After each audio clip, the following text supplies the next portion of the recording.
اب انہوں نے آج اعلان، اور وہی موقع تھا جب میں اسرائیل گیا تھا، جب انہوں نے غزہ سے فوجیں نکالی تھیں، اس وقت بینجامن نیتن یاہو نہیں تھے، ایک اور وزیر اعظم تھے جو کو 5-6 سال میرا غنودگی میں رہے، میں نام ان کا بھول گیا ہوں، تو وہ بھی بڑے سٹرونگ وزیر اعظم تھے. انہوں نے جب ایک فیصلہ کیا کہ غزہ سے فوجیں نکالیں گے تو ساری اسلامی دنیا نے ویلکم کیا، ہم نے بھی کیا. تو ایٹ دی ہائیسٹ لیول فیصلہ کیا گیا سول اینڈ ملٹری کہ میں جاؤں اور اس کا فائدہ اٹھاؤں کہ غزہ سے فوجیں نکالی گئی ہیں اور ان سے بات کروں. لیکن جو ان سے ظلم ہو رہا ہے، اب کون ملک رول ادا کر سکتے ہیں؟ میں پہلے بتا، کیونکہ آپ کے انٹروڈکشن میں پوچھا گیا تھا، 2 ملک ہیں، سعودی عرب اور ترکی. ترکی کا کیا رول ہے؟ ترکی فارمر امپیریل پاور ہے، یہ سارا علاقہ ان کے نیچے ہے، ان کا انفلوئنس تھا، ان کا انفلوئنس ہے. پھر اسلامی دنیا میں پریزیڈنٹ اردوغان نے ترکی کا بحال کر دیا ہے وہ جو پرانا ایک اسلامی رول تھا. اب انہوں نے ہی اسٹرانگ سٹینڈ لیا تھا لاسٹ ٹائم جب یہ انہوں نے بلاکیڈ کیا ہے، آج اتنا ظالمانہ اعلان کیا ہے ان کے ڈیفنس منسٹر نے کہ ہم ان کی پانی روک دیں گے، روٹی روکیں گے، ہم ان کی دوائی روکیں گے. یہ تو complete violation of human rights ہے. تو دنیا میں کبھی نہیں ہوتا، جنگ کے درمیان بھی ریڈ کراس کھانا اور دوائی پہنچا رہی ہوتی ہے.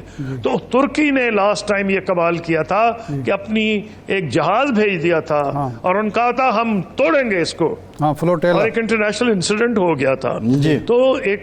تو یہ ملک ہے اور بالکل انہوں نے ذلیل کیا. اور یہ جو مسجد الاقصی کا انہوں نے جو تقدس ہے اس کو پامال کیا. تو یہ ساری فیکٹرز 100 سال 70 سال جو 75 سال جو آپ کہنا چاہیں کہہ لیں، یہ ان کے اندر بھرا ہوا تھا کہ آپ یہ پوزیشن تھی کہ ان کو یوئی نے ایکسیپٹ کر لیا، ان کو بحرین نے ایکسیپٹ کر لیا، 6-7 اور ملکوں نے ایکسیپٹ کر لیا، سوڈان نے ایکسیپٹ کر لیا، اور سعودی کراؤن پرنس کے 2 بیان آئے تھے، ان کو سمجھنے کی ضرورت ہے. کیا بیان تھا؟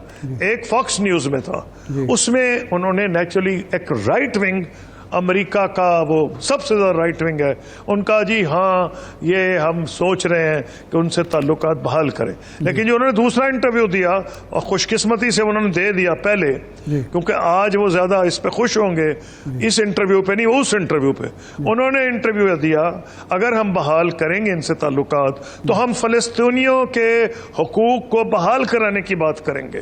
تو اب موقع آ گیا ہے کہ یہ 2 ملک کہ سعودی عرب خود عبداللہ پلان کو لے کے چل سکتا ہے، ترکی کے کیونکہ تعلقات اسرائیل سے نارمل ہیں ان کے شروع سے، as a former imperial power انہوں نے ہمیشہ سے پہلے دن سے ان کو ریکگنائز کیا. اور انہوں نے یہودیوں کو جب کرسچن ورلڈ ان کو دھکے دے رہی تھی، نکال رہی تھی، تو ان کو اگر کہیں پناہ ملی تو ایک اسپین میں ملی تھی مسلمانوں کے، اور ایک انہیں ترکی میں ملی تھی. تو اس بنیاد پر ان کے پہلے دن سے ان کے ساتھ تعلقات ہیں. تو یہ 2 ملک کلیدی رول ادا کر سکتے ہیں. جو موسٹ امپورٹنٹ چیز ہے، تاریخ میں کچھ مومنٹس ہوتے ہیں. ایک مومنٹ تھا جب کراؤن پرنس آف آسٹریا کو قتل کیا گیا، کس کو اندازہ ہی نہیں تھا کس کے نتیجے میں ملینز لوگ مارے جائیں گے فرسٹ ورلڈ وار میں. دوسری چیز یہ ہے 9/11 جب ہوا، کسی کے وہم و گمان بھی نہیں تھا کہ یہ ہو جائے گا.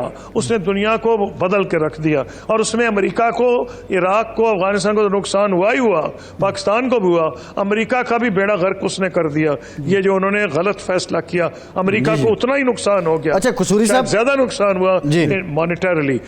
جی قصوری صاحب، اب سوال یہ بھی ہے، جی فرمائیے، کہ ابھی ایران جو ہے اس نے تو اپنا جھکاؤ پورے کا پورا حماس کی طرف شو کر دیا ہے. بڑے عرصے بعد نیوٹرلائز ہوئے تھے معاملات سعودی عرب اور ایران کے. اس سارے ان حالات میں اگر یہ اسی طرح جنگ رہتی ہے تو سعودی عرب اور ایران کے تعلقات پہ کیا اثر پڑے گا؟ پہلی بات تو جو امپورٹنٹ ہے کہ پھر اس کا جواب دے لیں گے کہ کراؤن پرنس نے جو بیان پہلا دیا ہے، اور ساتھ ہی یہ بھی دے دیا